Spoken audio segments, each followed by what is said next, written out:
Thailand. So, how are you guys? Hi, good morning. Thank you. Good morning, sir.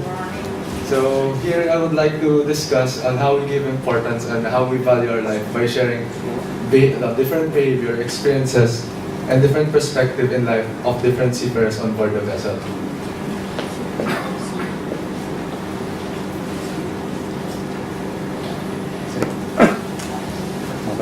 As a maritime student and seafarer, loving our own lives is very essential for us, especially if we got out of our comfort zone to have a better life that we can give to our future families and to our loved ones. Seafarers require strong emotional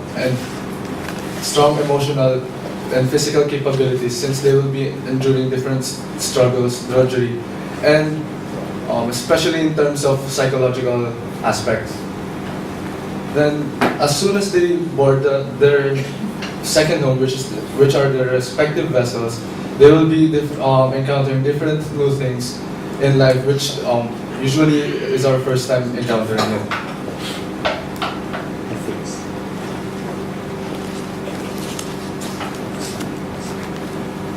Just like what Sir Francis told us last Monday, ethics is how humans behave, and it involves all human beings. So it is very essential for me to share this to you and to other future youth who will be working on board the vessel as well, so that they can gather different insights, perspective, so that when time comes that they will be boarding on board, they already have a glimpse on what it's like and to have a taste of what reality looks like. Seafarers are risking their lives every day in a way that they don't know what lies ahead in the future. Even if they put so much into it, they will be investing that much time, effort, training for their future jobs. They're still not capable of knowing on what will happen for the next days. This will be imperative to people who are working in the same profession or suffering the same struggles in a way that it will serve as an additional insight, perspective on how they can value their life more by knowing different stories from seafarers who experience it firsthand. In my own point of view, as a 19 years old hopeful, meeting new people will give me new insights, new experiences, and new perspective that I can use, so that for future preferences, I can be able to impact future youth who will be working in the same profession as I am. I have to explore and assess different seafarers on how they work on board the vessel, change their perspective in life, on how they take care of themselves, cope up and adapt with different circumstances in life, where they would be able to give enough love and care for their own lives, to look deeper inside, and on how they encounter difficulties such as depression, over fatigue, anxiety, etc. Also, to dive into deeper perspective on how to give importance to their lives as well as on how they overcome in time of drudgery. I also want to make a significant impact to people who will be working in a related profession, to share awareness on even how hard life is on board, drudgery and hardships. It will still be a beautiful world. So, the importance of this study, to sum it all up, as a youth, if I have different mentor who will be inspiring me or sharing me different stories, I will be able to improve my behavior on board, such as just like what Sir Francis told us. It will help me and it will be very essential for me, so that once I get on board, I will be able to avoid negative factors that affects human behavior. Negative factors such as what? Depression, anxiety, panic attack, over fatigue, homesickness, suicidal thoughts, and isolation from their usual lives. According to Sailor Society Wellness at Sea Conference, 26% of 1,000 seafarers felt down, depressed, or hopeless on board. Of course, if we look at it in a deeper perspective, sooner or later, I will be celebrating my birthday, my Christmas, and my New Year on board, which I'll be far from my family, but that's the sacrifice that I have to make in order to provide something to provide a better life for for my families. But of course, it will give me a better chance to succeed in life as well. You have to make good sacrifices in order to have a better outcome in the future. Isolation from families, social life, way of living on board, and also as Filipinos, we're also experiencing discrimination on board. Even though we do think that we are competent enough, there is still this fact that you're still a Filipino, you will get discriminated. But what's important is, for me, we just have to look at it in a good way, even though how cruel the world is. If you have the right perspective into it, you will be able to overcome things by simply ignoring it or just absorbing the essential things that you can use in the future. Nearly half or 45% of seafarers are suffering from these symptoms, and they have not asked anybody for help. Of course, you will be working with different nationalities. Sometimes you're the only Filipinos, or sometimes you're on your own kind. But that's why we have to be very strong in terms of our emotional and physical, mental aspect, because that's why, I don't know if you're familiar with it, but there are times that seafarers are having suicidal thoughts because they think they're alone, and that's why this is very important, because so that in the future you will know different ways on how you can encounter this type of problems, especially for you to value your own life and to make a significant impact to the people who will be working in the same profession. Lastly, only 21% of that 45% are the ones seeking help and comfort from their colleague on board the ship.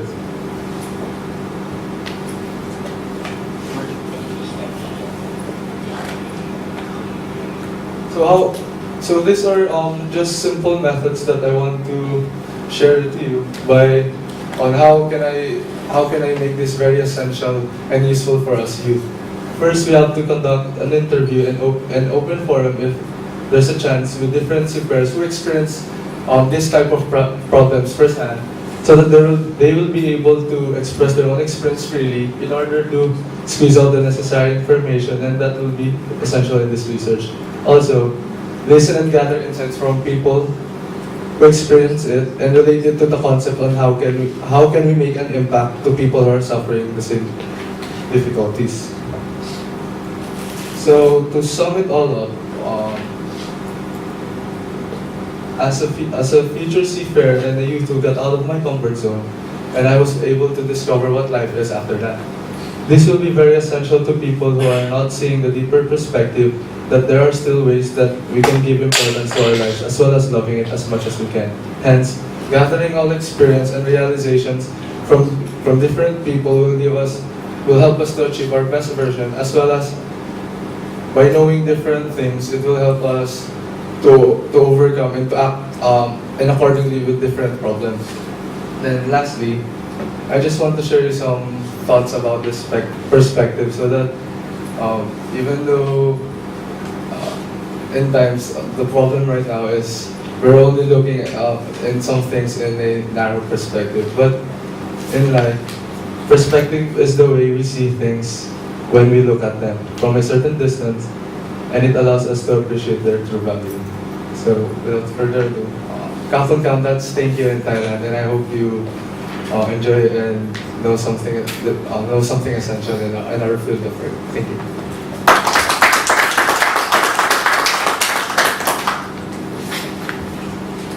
Thank you very much, Keith. It's open for questions. Who would like to give some questions? I'll turn the lights on, and I just wonder, could you tell us, in your training, do you spend time on the ship as well already? How long? Just to give you a glimpse as well, in our academy, we are staying there inside. We're boarding inside our academy. We're only allowed to go home probably at least 1 weekend per month. We're away from our families. We are isolated from the outside world, as we call it. wherein phones and social medias are not allowed inside. So the only means of communicating with your families is through old-fashioned way by writing letters or through email.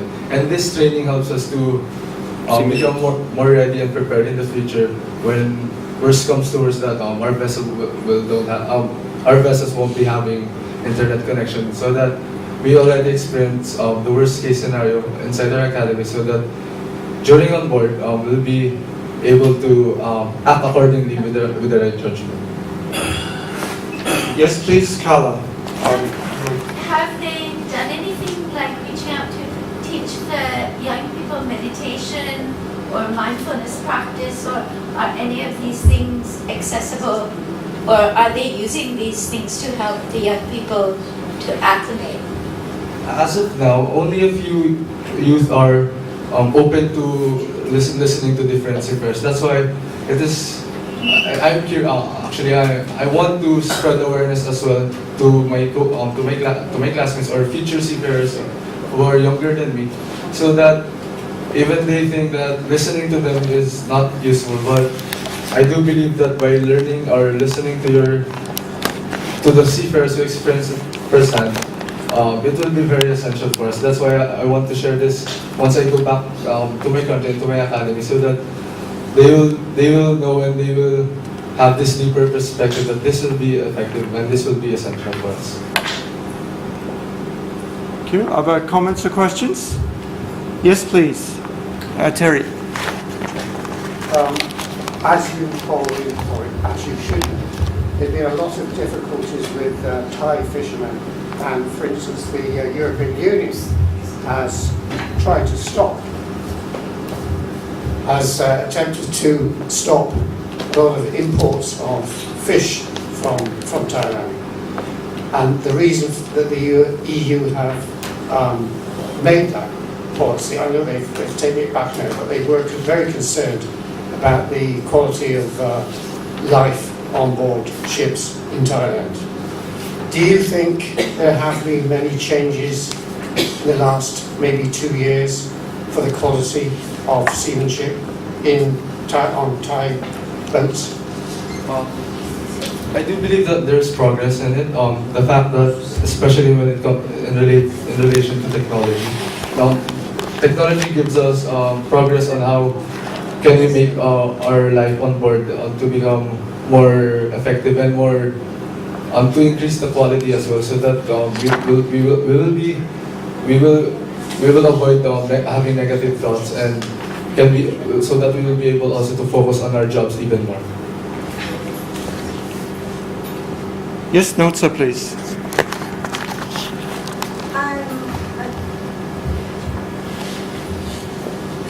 You mentioned this way of communication, old-fashioned communication. Love them, but it's strange. You are very young.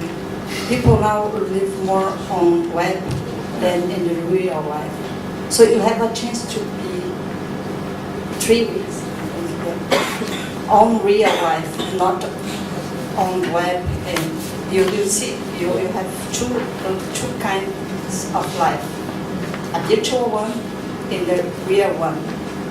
So you are forced to be on the real one life.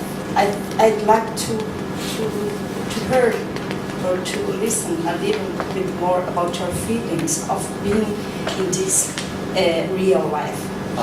Okay? And first question. Second question about the suicide thought. Suicidal thoughts Yeah. Do they? really happen? Yeah. Oh, go to just go to the sea, because you are in the middle of the sea. So if you are thinking about, so you just jump. It's done. Okay, thank you. With your first question, that's why I guess I adapt to these changes on what it's like to be in the future, because in our academy, we transfer lives from civilian life to a cadet life, wherein I was far from my family for 2 months, wherein ideally they really took me out of my comfort zone. Then I have no communications with them. I was crying most of the day, and I thought that I can't do it. But with the help of my upperclassmen, as we call it, the ones ahead of us, they're just sharing different insights. Then there's this one quote that I always remember, that life begins at the end of your comfort zone. I was able to discover myself more. I was able to make ways on how can I contact my family by writing it on, I told you, like the old-fashioned way, since that's the only me. Then as time goes by, I was able to adapt and thinking that I can do this. Then it is just part of our training that we just have to endure and look at and absorb all the essential things so that we can use it in the future. Then with your second question, the suicidal thoughts. Sadly, it's really happening. Some seafarers are really jump, as we call it, man overboard. Like if they feel that if they are alone, if they feel that no one's no one's taking good care of them on board. That's why it's really essential for us to have a strong emotional and mental capability, so that we can be able to avoid those negative thoughts. Then, just like what I've told you a while ago, that after all the tragedy and struggles, it will still be a beautiful world. Okay. And I also add, just to brief you, seafaring profession is really a profession that is entirely different from civilian, because in the seafaring profession, you need not only be, of course, intellectual or knowledgeable, but also you need to be physically fit and emotionally fit. Now, you might wonder why they are conquering this sadness. No? Why? Because once they become master mariner or chief engineer, the salary is $10,000 US dollars to $15,000 US dollars. So that's a lot of money for the family. So that's how they were able to fight all their depression, sickness. It is. Okay, I think that's, well, Ian, thank you very much. Excellent presentation, Keith. Thank you. Aldrin has an interesting title on the effects of working with the LGBTQ community on working bioethics on board. And in fact, you also might address the question of working even just with mixed gender on board, which is also interesting. Thank you, Aldrin, for coming. Thank you also, and good morning to everyone. So, the effects of working with the LGBTQ community and working bioethics on board. So, just a rundown. The 21st century has been moving towards achieving gender equality and equal chances in landing jobs in many fields of work. Many countries have also legalized marriage, and among members of the LGBT community, does eliminate norms discriminating LGBT on many professional jobs. So, this century has been an important one towards achieving gender equality worldwide. So, just an overview in the Philippines. This is from the Philippines Statistics Authority, and this shows the difference between men and women, which shows the labor force, unemployment, and some data that shows the disparity between men and women among acceptance in jobs in the Philippines. So it shows that many companies and employers prefer men over women. And at the bottom you can see the average income of men and women, and it is the difference is around 50 pesos. So, considering this, you can actually say that there's a large difference between the preference of companies to men and women.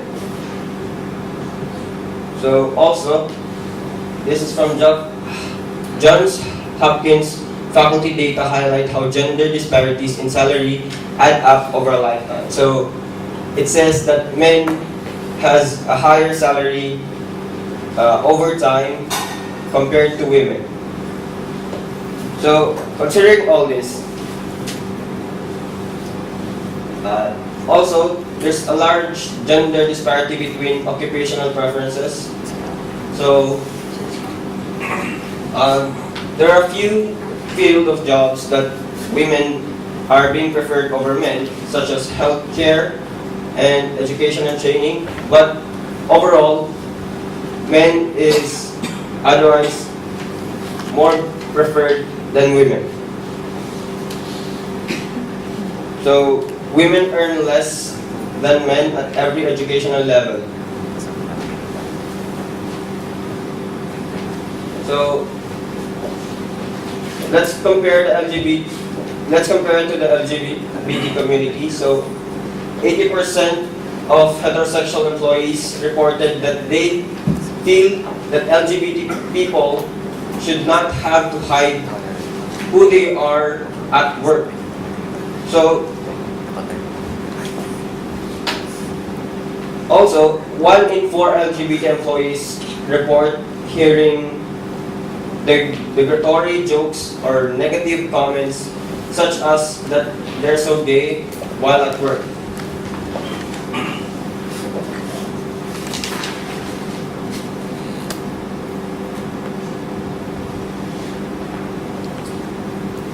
So there are some facts about transgender. So 97% of transgender people report being harassed on the job.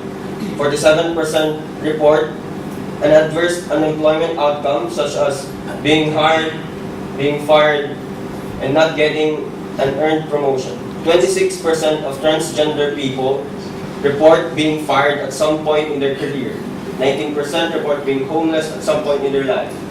19% of transgender people across all races live below the poverty line compared to 7% of the general population. So, if you sum up, the first three things stated in this slide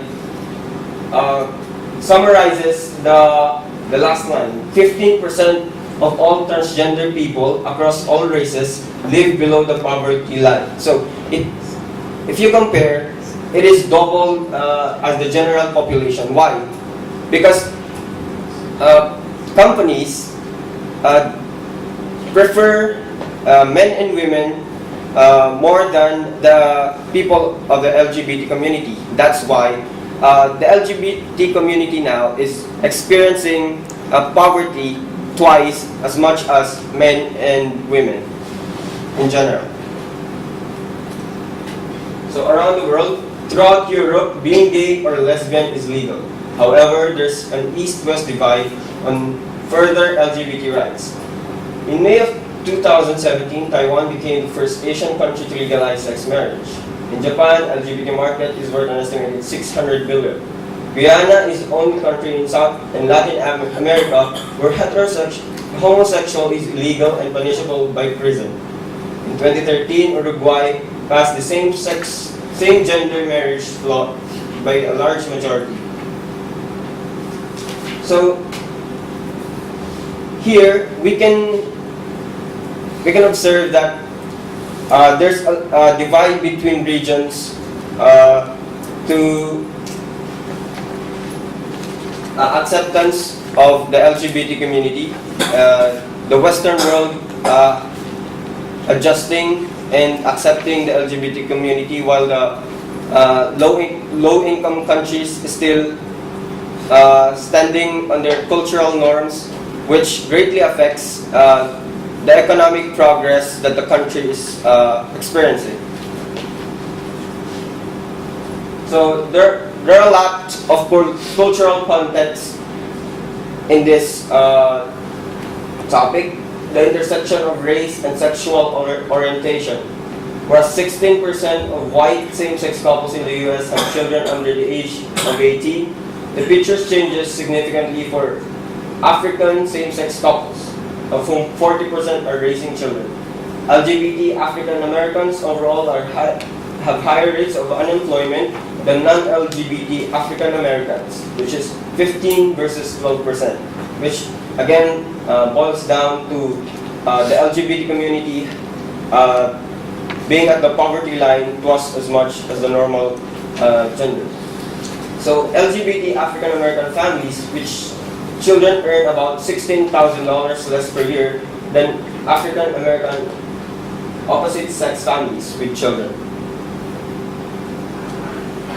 So now let's go to the focus of this topic, LGBT at sea. So according to the humanrights@sea.org, human rights apply at sea as equally as they do on land.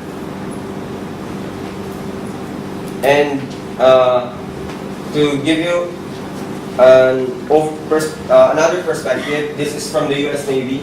Progress in accepting diversity has been patchy. But now, the Royal Navy has recently been announced number 10 in Stonewall's top 10 gay-friendly employers. So that's really important because the new tolerant climate is one of the National Maritime Museum's activities for LGBT histories. So may I just read this interesting idea for you?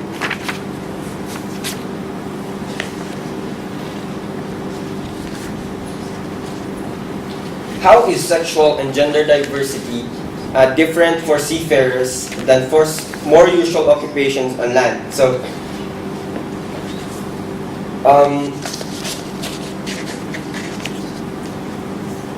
ships are actually hypersexualized, testosterone-full places, away from land norms for months, unlike planes and trains, which results to more time for relationship and new ways of orienting yourself to develop.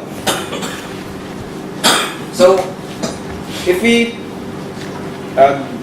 get what we can get from this article from the US Navy is that they told that the difference between land jobs and being a seafarer is that in the seafaring industry, you will have more time for the LGBT community and other people to develop a relationship, which results to a better understanding of their situation and making yourself accept what the LGBT community is having and trying to overcome. So, another data shows the value of LGBT equality in the workplace.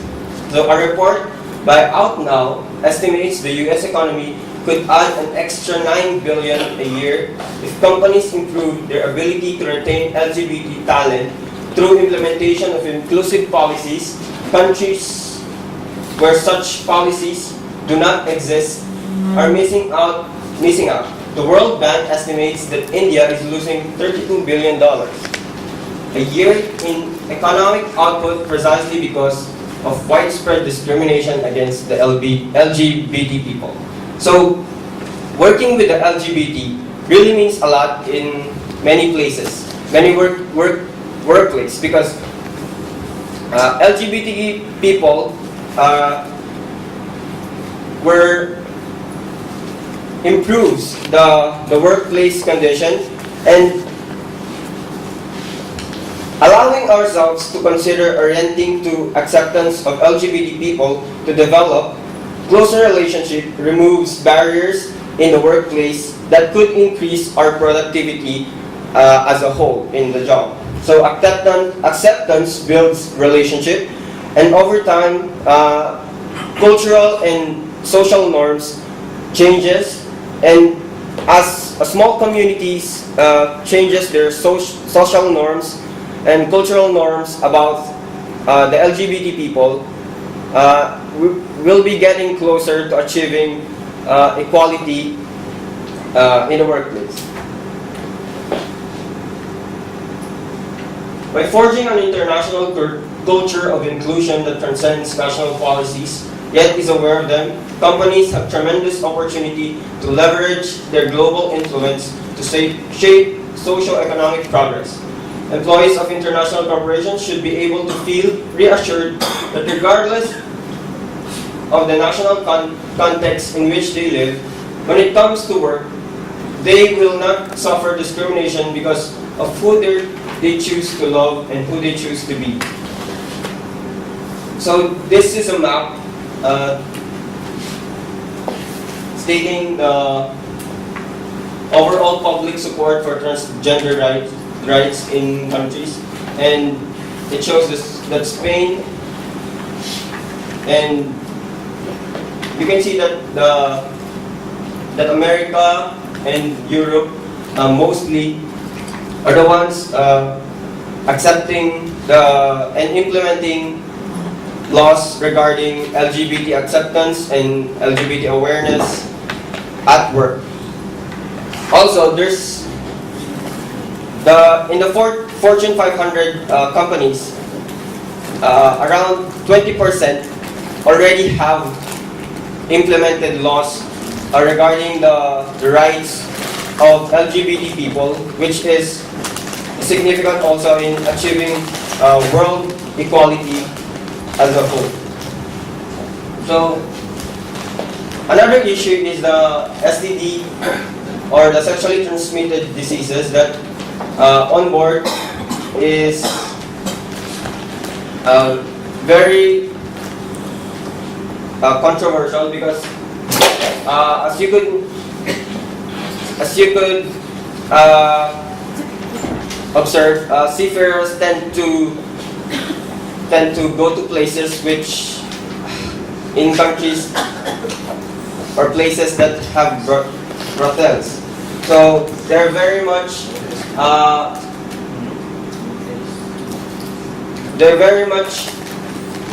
close to getting HIV or AIDS, and it's one of the things that the employers are concerned that they might transmit this disease in the workplace. So this is the overall conclusion about the importance of LGBTQ in workplace. Although all the 24 character strengths embedded in the Peterson and Seligman's 2004 model can be applied to the lives of sexual and gender minorities, it appears that several of these character strengths are particularly relevant to the LGBT individuals and bear additional discussion as avenues for development in therapy. This includes creativity, integrity, and vitality, love, citizenship and fairness, gratitude and spirituality.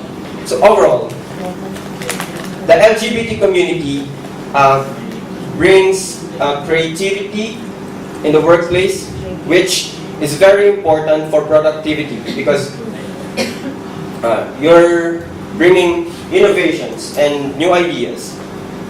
Integrity and vitality, love, fairness, as we go to achieving equality in the workplace, and also spirituality. And that's all.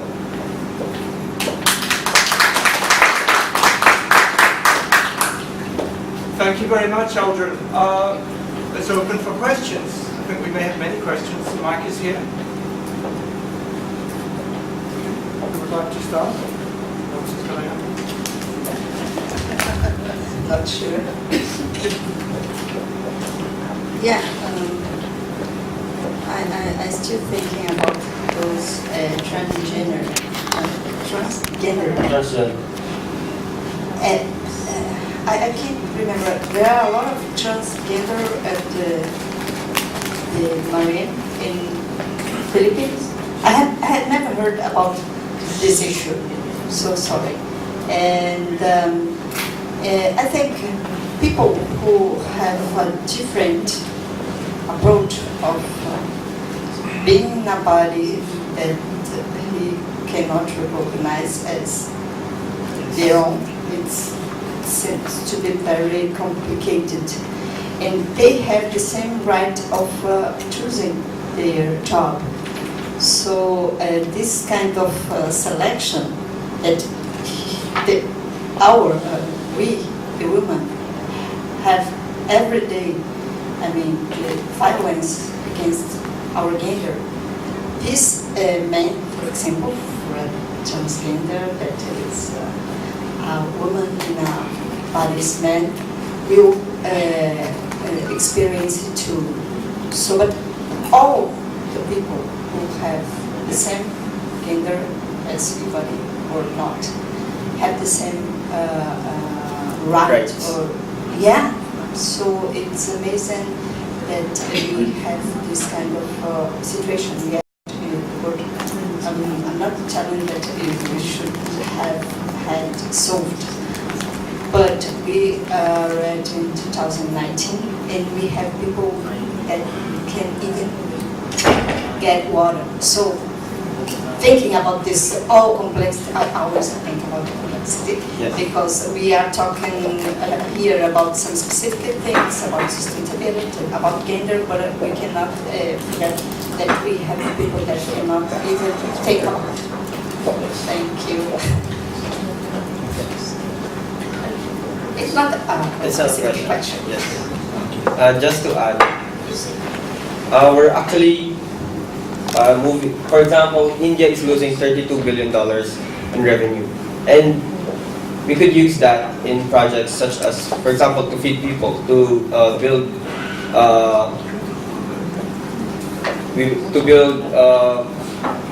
water resources that we can give to the poor. So, what the significance of this topic is that we're moving towards efficiency, so that we can maximize our values, and that we can improve our economies, and that we can have more funds to use in projects that are essential to the poor. Yes.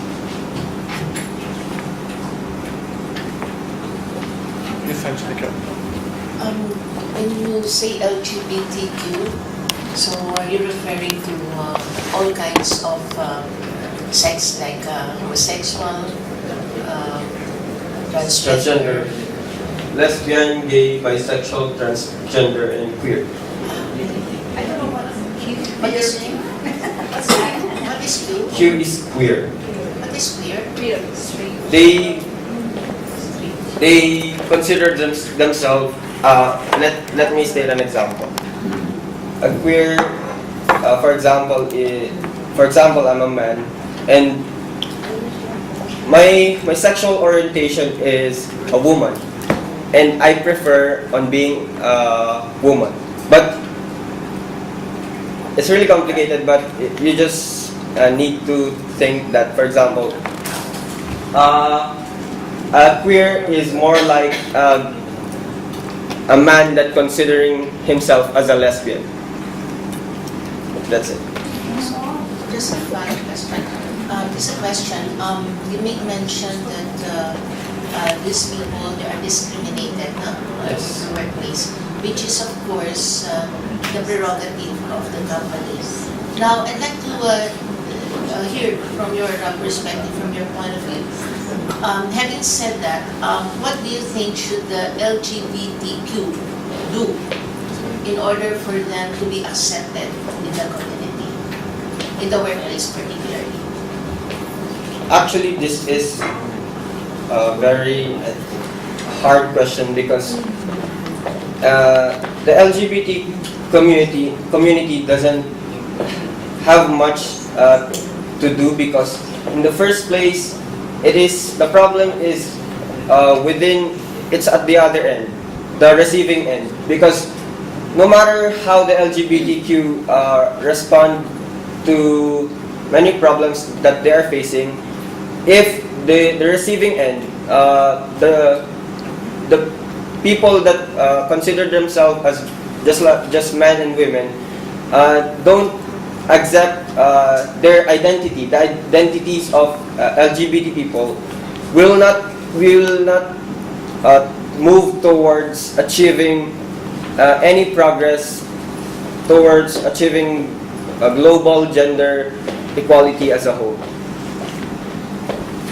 So it's all about social norms and cultural norms that has been built in our communities.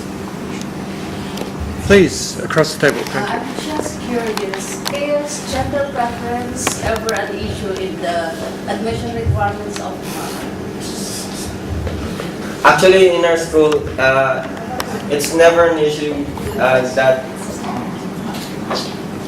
a gender should be your gender should be just men and women, because as you have seen, it has been observed in the maritime profession, as the U.S. Navy have stated, that in the seafaring industry, you have much more time to develop a relationship with any individual. That's why you can have a better understanding of their situation. You can relate your gender to them, and you will know what they're undergoing. And Yes, just a rejoinder. That's a very good question. As a former chairman of Board of Admission, so there's no discrimination. In fact, based on my experience, there are a lot of gays, heterosexual, who really would like to enter MAAP, because there are a lot of boys. Because the maritime profession is a man's world. And of course, as a member of the panel, we do not know their gender. We do not know the gender because at MAAP there are 10,000 applicants and only the top 500 are admitted. So there is no discrimination as long as they are good, they are the brightest, they made it in the interview, in the medical examination, in the psychological examination, they can be admitted. And we will only find out their preference once they already, working. Yeah, and there are a lot of those. actually, I thought about this subject because of my friends inside the academy who are gay. And I thought it's really an interesting topic to be applied in many fields of work, because I think it's just about it's giving time for the LGBT people to create connection with you, because if at the first place you put walls right away, you can never see their perspective about life. And they are really, really very bright. These Yeah, actually, in our batch, the top one is a gay, academically. Top academically. Yes. Okay. It's not an academic gay, but okay, right. Okay, good. And even they're physically fit, right? Yes. What you do, they also do. But at the end, they will only find out, oh, he's gay. We all do the same thing, but they just have a different feel of the world and how they want their lives to be constructed and integrated to other people. Wonderful, love it, your presentation. Why considering gays and stuff and as inferior? We have some functions at the work. We are professional. First, then, our choosing about sex. So I'd like to very much hear. Yeah, and I think the biggest takeaway in this topic is that it's not very important if you think as other people think of it, because as you have said now, that there are a lot of problems that this world has to be solved, and solving this gender inequality issue has a lot of benefits, and I think the best benefit that we can get from it is as what I have said, is efficiency in terms of funds and productivity in the workplace.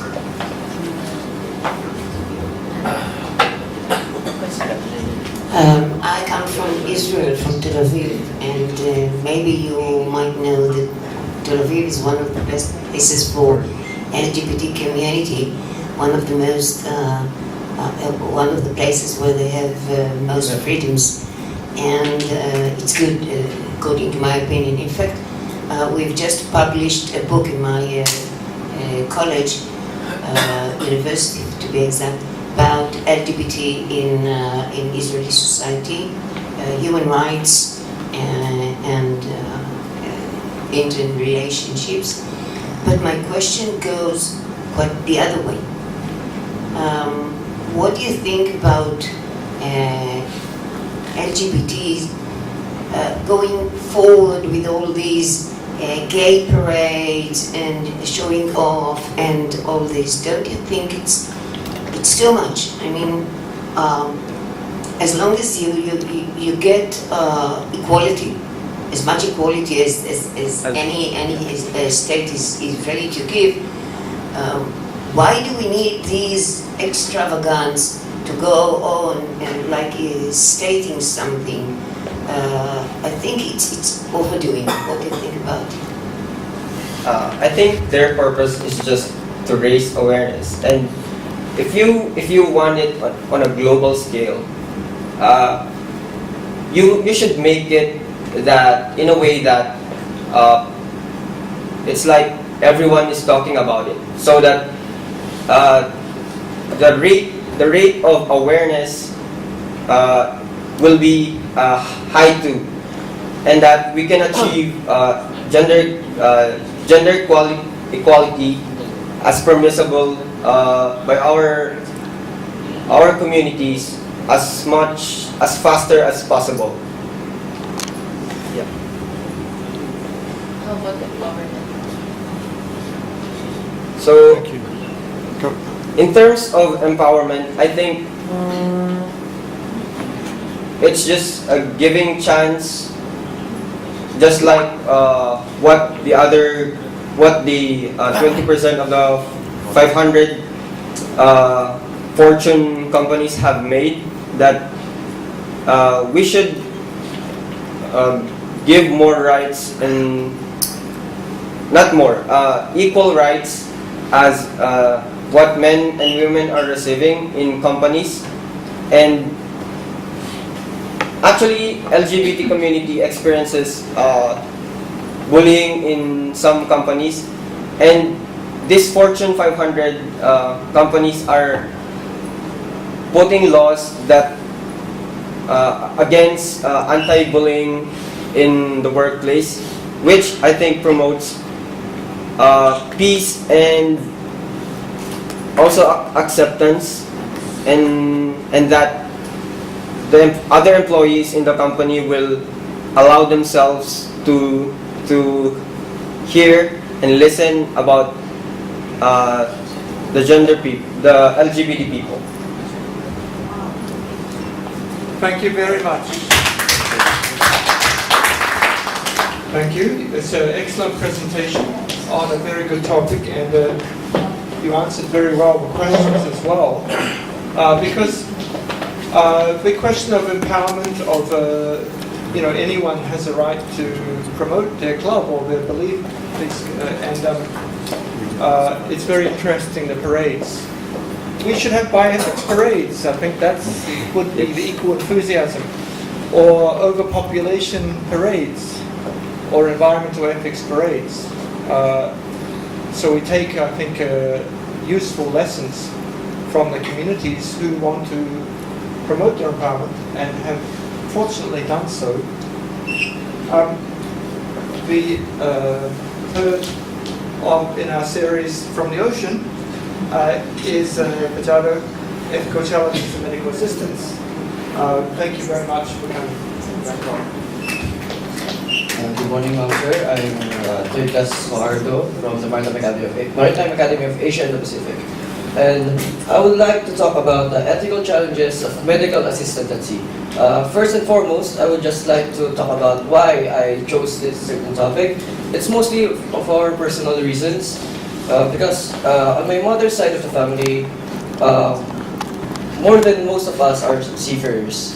And the reason is, I actually lost my grandfather due to the incapability of a certain doctor on call to make a decision to save his life.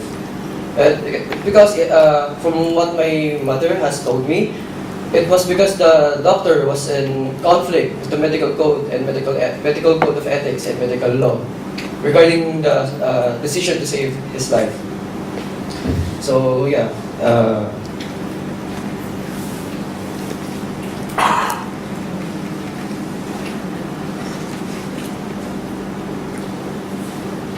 Introduction.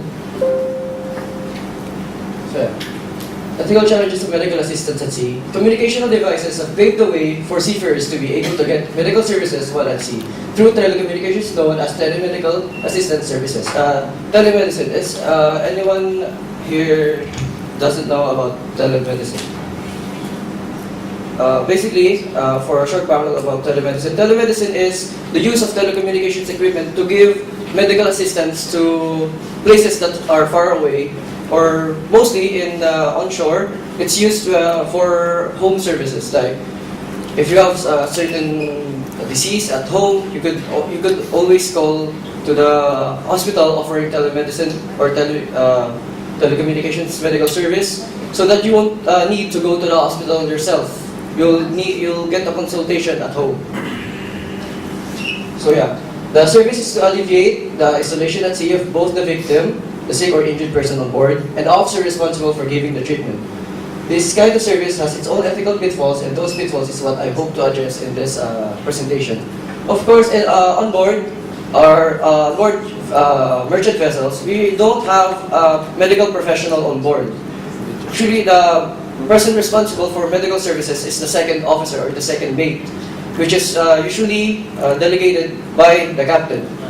But this second officer, second mate, is not medically trained. He doesn't have any medical background. Maybe he only has first aid or advanced first aid, because it's actually part of the requirement to become a seafarer.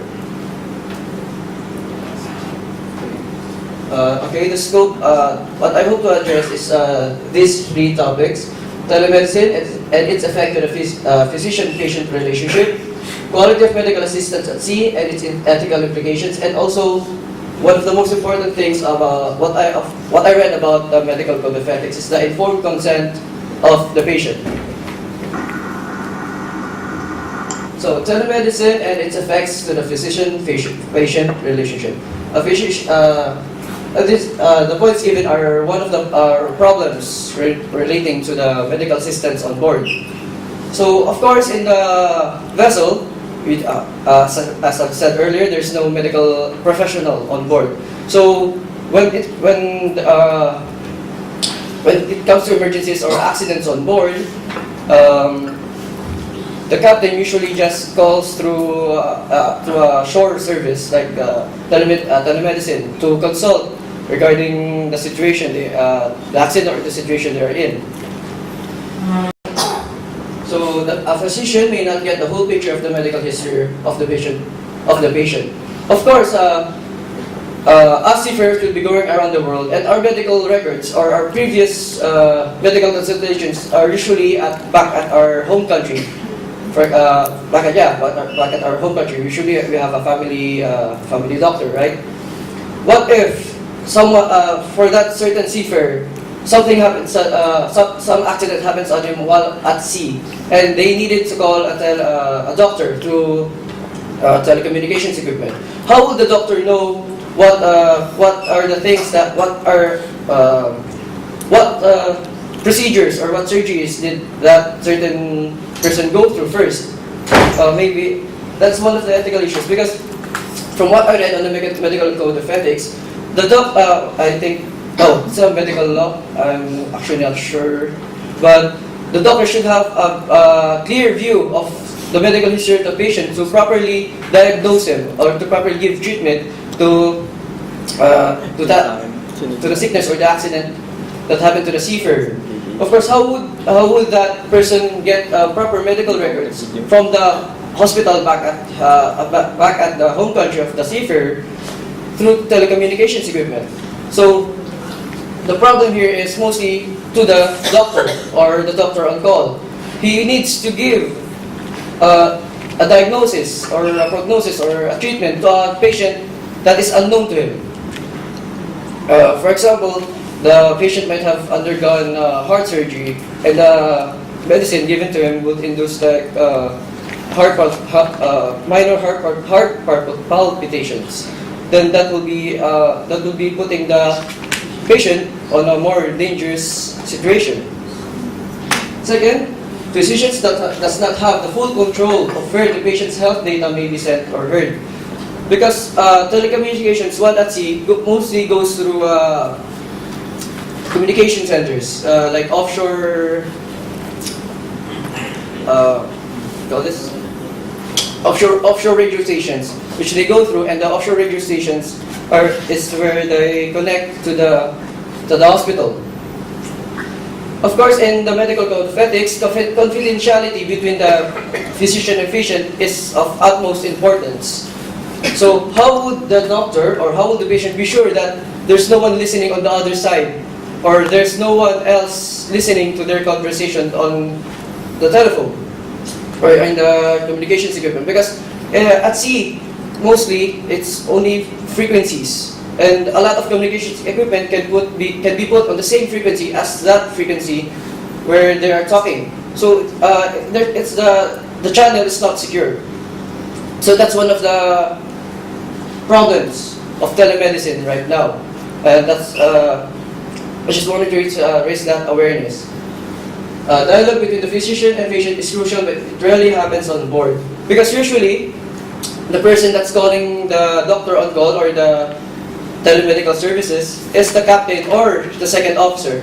The patient does not have direct contact or direct communications to the doctor. Or what if that patient is feeling something or wants to say something to the doctor, but he can't really relay it to the captain or the officer responsible, the second mate, because of language barriers. Of course, and in our field of profession, we mostly work with other countries, or other nationalities, and of course there will be language barriers. That will be one of the problems of the physician. How would he properly know the situation of the patient, what the patient feels, if the patient can't relay it to the doctor properly? For the last point, language barriers, as I said, may be experienced and therefore information may be given unclear. That's what I explained earlier. Next is the quality of medical assistance at sea and its ethical implications. Of course, doctors are sworn to give the utmost quality medical assistance or medical treatment to their patients. But in the onboard, usually in the 500 or more gross tonnage vessels, and those vessels that are carrying 15 or more seafarers on board are required to have an infirmary or an accommodation for the patient. But this infirmary or this accommodation does not have the equipment to properly diagnose the patient. So how would the doctor or the physician on call give quality medical consultation if he lacks the medical diagnosis. He doesn't have the proper tools or the specimens that are needed to properly give a medical diagnosis of the patient. Medicine is limited to what is stored in the ship's medicine chest. There is a policy in IMO, or the International Maritime Organization, that a ship should have a medicine chest or some medical equipment on board, but not everyone, and not everything. So what if the treatment or the doctor gave a treatment that is not available on the ship's medicine chest? Like, I don't know, I can't really give a proper example, but what if that happens? How could the officer responsible giving the treatment can give the treatment to the patient if it's not really available on board? So, even if you call the doctor, or even if you call the doctor to another telemedical service, nothing will really happen because the treatment is unavailable on board, or the medicine is unavailable on board. And it will really put the life of the patient in danger, or the seafarer in danger. The person responsible for medical assistance on board may not have the knowledge necessary to put a doctor's prescription into practice. This is what happened to my grandfather actually. His captain, or my grandfather's captain, did not have the knowledge to properly act on the consultation he received from the doctor. And the doctor can't really give an easier treatment because it will conflict with the medical code of ethics or medical law. What if the doctor already gave the treatment or the consultation needed by the patient and it's available on board, but the captain or the second mate isn't really trained to do that to the patient? Maybe he will need to inject something on a certain vein of the patient. And how would a captain studying maritime courses know about veins? See, that's one example. And also, one of my major concerns is a one-size-fits-all treatment may appear. One size fits all means that what if a certain doctor gives all same treatments to everyone because they show the same symptoms like cough or colds, yet they are experiencing different diseases. That's no problem. He can't really diagnose it. He can't really differentiate between the disease or the sickness of each patient on board because they are experiencing the same symptoms. So, in short, that doctor on call may give the same treatment to everyone, yet they are experiencing different diseases, and that's one of the main problems of medical assistance at sea. And the last topic: informed consent of the patient. Physicians should respect the patient's refusal of treatment. Of course, as seafarers, we have the knowledge. We have our own knowledge of what sickness we are experiencing. It depends, but they can't really deny the captain's orders to give the captain. What if his sickness is really contagious, but he doesn't want to get medical assistance because he isn't he doesn't trust the doctor. Because it's a new doctor. He only trusts his family's doctor. There are some cases like that. And how would he get proper medical treatment if that happens? Creation of a contractual relationship between the doctor and the patient, which is linked to the problem of digital signature, the electronic document, and the bargaining at a distance. This is one of the problems of confidentiality. How would the patient or the doctor be sure that his health status or his health data is properly kept secret by the doctor? because he doesn't have any document to show that it will be kept secret. What if the doctor gives away the health data and he knew about it, but he doesn't have any proof to complain to the hospital of the doctor that the doctor failed to keep the confidentiality of his health data. So basically, the seafarer is at the losing side of that argument because he doesn't have any document showing that that he or the doctor had a consultation, because the consultation only happened through phone. Teleconsultations are generally recorded. Yes, most recordings on board are recorded through a voyage recorder. There's equipment on board which is a voyage recorder, which records technically everything that happens in the ship. And this is always in the knowledge of the seafarer, because it is taught in school. Yet, what if a medical situation happens and the captain needed to call a doctor? What if the seafarer doesn't want their conversation to be recorded? But in the International Maritime Organization's policy, that the voice recorder cannot be turned off at all times.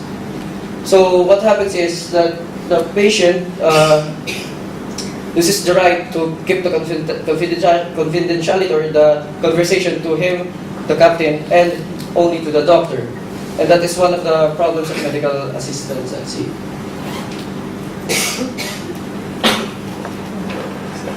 So, conclusion. There are certain situations peculiar to telemedicine. Difficult conditions in the exercise of telemedicine make the implementation of some of the fundamental ethical rules more complicated. The cure, the distance of the patient, the information mediated, the different languages spoken, and the problems concerned with not being able to make visits or diagnosis. It can be said that maritime telemedicine, when the patient is remote from the doctor, makes the doctor-patient relationship more difficult to standardize in strict compliance with the fundamental ethical principles of the doctor-patient relationship. So basically, what I'm saying here is that the medical code of ethics and medical code of law isn't really completely applicable to what happens medically on board. And there are always going to be complications in which the doctor or the patient or even the officer responsible for the treatment is going to think about. And that problem will arise for as I give an example of my grandfather. He lost his life due to the doctor not being able to make a decision of breaking the code or saving a life. So that is mostly my concern why I chose this kind of topic. Thank you.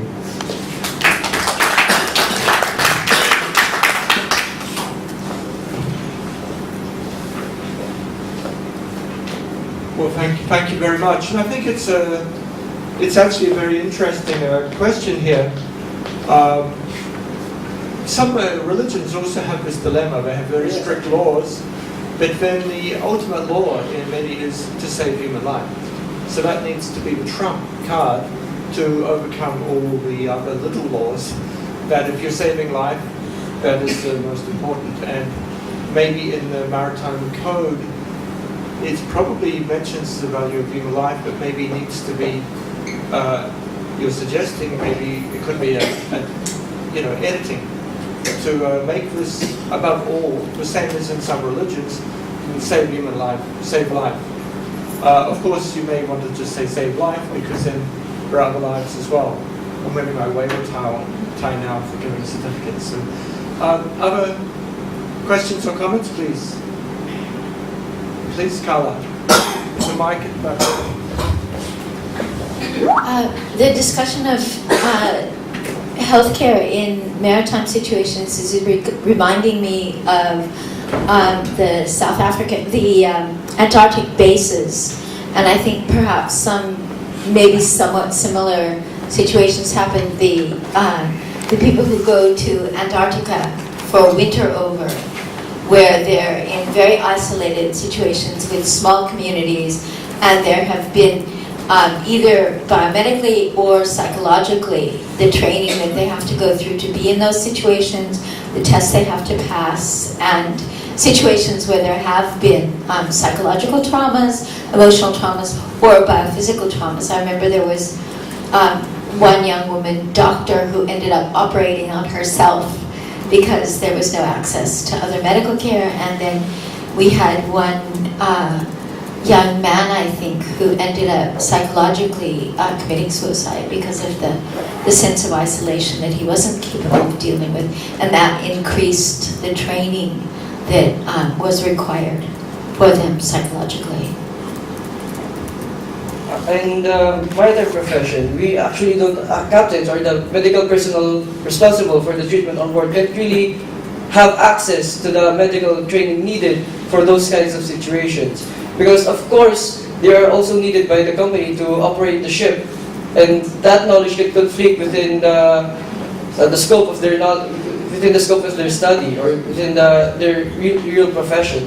So they are not licensed. They are not licensed doctors. So they are really, by law, are not qualified to operate on people. But they are what do you call this? They are capable of doing basic treatment that are consulted to a medical professional, and that is one of the problems actually, because there's no real medical professional on board. While like you said, in Antarctica there are some expeditions from my knowledge that they require at least I think one medical professional, and no. I don't know. It depends what the situation. Okay, but yeah, most expeditions that I've read about or watched really has at least one medically trained professional with them. But in the ship, we don't have anyone that is licensed to give a professional medical treatment, and that is one of the concerns, because actually the only ship that has a medically trained personnel are passenger ships, like cruise ships, because of course there's a lot of life on board, and the payment the need is great. But in ships like our vessels, container ships or shipping ships, goods, but they aren't really that needed, because I think there are at least 15. There are only 15 seafarers on board. And a medical personnel like that, the cost of a medical personnel like that is too great for the company to really hire. That is why they don't hire trained medical personnel on board shipping ships, shipping vessels. That was an excellent presentation. But what struck me is the reason for you choosing this topic. Because in the maritime, if I will relate this in the maritime, the real objective or concern of the maritime seafarers is safety of life at sea, which is SOLAS. So, and I also know that for a captain, for a mariner, you have what you call calculated risk.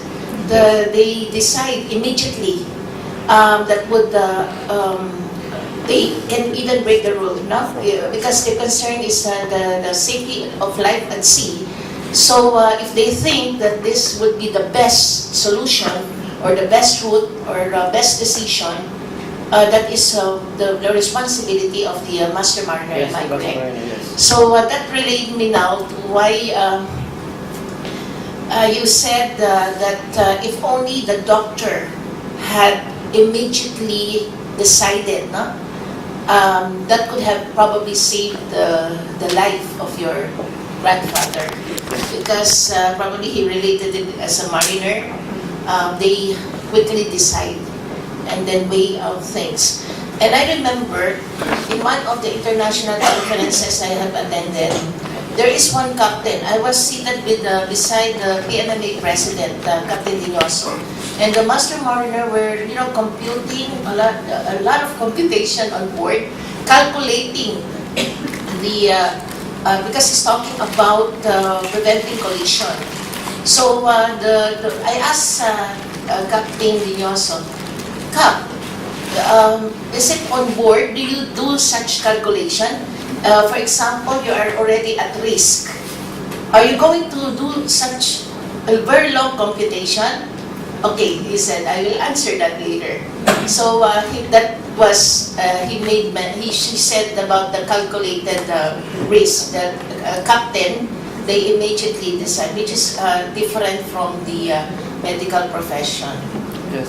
Actually, in regards of the responsibilities that are from the doctor on call and the captain, the doctor on call the responsibilities of the doctor on call is the consultation and the treatment given. If the treatment is not given proper, if the treatment is not correct or the diagnosis is not correct, it's the responsibility of the doctor.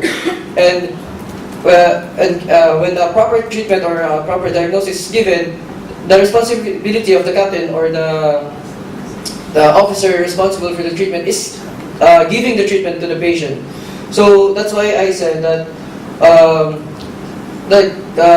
also, of course, we can really deny the factor of self-involved or self-protection of people, of humans. Like we have the tendency to defend ourselves in situations like this.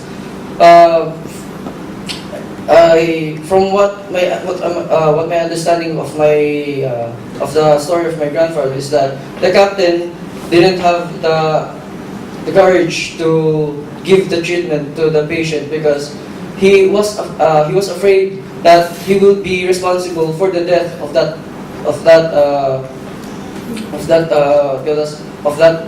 my grandfather. Yeah, but so he immediately transferred the decision to the doctor if he could be able to give easier treatment, but the doctor was not able to also give easier treatment because of the possibility of breaking the medical code.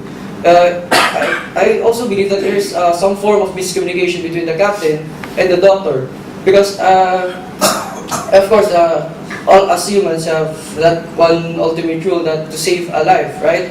Maybe the captain did not really relate to the doctor that it's a life or death situation that's occurring, that the possibility of the patient dying immediately is present.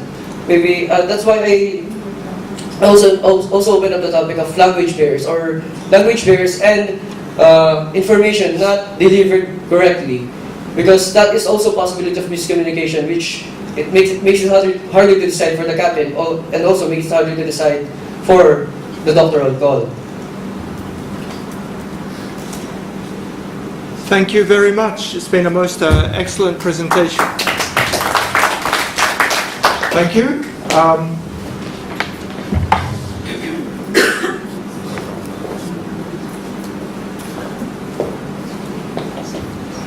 Well, thank you so much, everybody, for all your presentations and your diligence. And we had presentations for 4 days here. And we're now about ready to close the workshop. I'd like to welcome Dennis from the Philippines. Okay, just in time to sign up with our new PhD students. And I'd like to pass the mic to Sorat and then to close.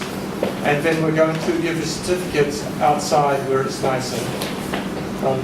Sorat, thank you very much. Director of the Center. Thank you. Yeah, it's been kind of hectic 4 days. We have changed rooms a lot. The reason is that many rooms were occupied. It was during the school session. And we did not anticipate that there would be this much pollution in the air and the schools are closed. So this is the best one. So unfortunately, we only gathered here for the morning session. We should have had this room since the beginning. But anyway, I would like to thank you, and we learned a lot during these past 4 days. And hopefully we meet again soon. Keep in touch. Thank you. Thank you.